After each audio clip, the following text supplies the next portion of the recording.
সবার ভেতরে খুব আনচান করছে, খুব ভালো লাগা দিচ্ছে, খুব প্রাউড ফিল করছে সবাই বলতে। অনেকে বলতে পারছে, অনেকে পারছে না। আজকে সেই সুখবরটা আমি যখন পেয়েছি, আমার মনে হয়েছে যে না, আমি এই সুখবরটা দিতে চাই। আমি এই সুখবরটা আমার না, এই সুখবরটা শুধু আমার রিমার্ক পরিবারের না, আমার রিমার্ক পরিবারের সাথে যুক্ত যত সেলিব্রিটি, যত স্টার, সুপারস্টার, শুধু তাদের না।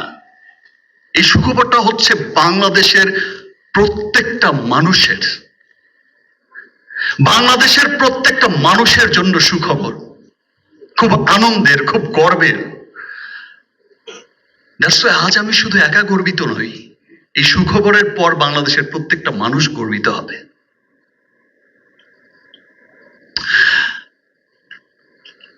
দেখেন, ঠিক 1 বছর আগে, এই বছরই, 1 বছর হয়ওনি এখন, এবছরই আপনাদেরকে সাথে নিয়ে কিন্তু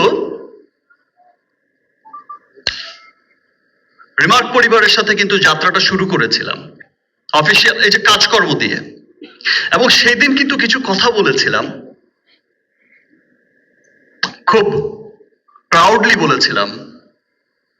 কারণ আমি যে কাজটা, আপনারা হয়তো দেখে থাকবেন যে আমি যে কাজগুলো ইদানিং করি, আমি চেষ্টা করে থাকি আমার কাজের মধ্য দিয়ে যেন আমি আমার দেশকে গর্বিত করতে পারি, আমার দেশের মানুষকে যেন প্রাউড ফিল করাতে পারি।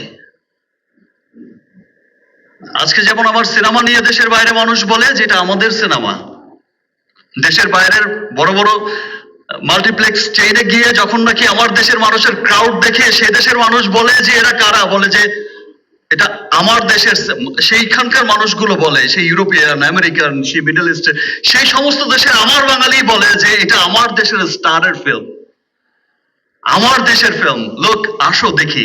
তাদের ফ্রেন্ড নিয়ে দেখায়, গর্ব করে বলে। দেখেন, আমি কিন্তু এবছরই সেই প্রোগ্রামে আমি আপনাদেরকে বলেছিলাম যে আমাদের এই রিমার্ক হারলেন দেশের অভ্যন্তরেই লক্ষাধিক মানুষের কর্মসংস্থানের ব্যবস্থা করবে। আমি কিন্তু সেই দিন বলেছিলাম যে আমাদের এই রিমার্ক হারলেন দেশের অর্থনীতিতে একটা বড় ভূমিকা রাখবে। আমি বলেছিলাম যে শুধু দেশেই নয়, পুরো পৃথিবীতে একদিন ছড়িয়ে যাবে রিমার্ক হারলেন।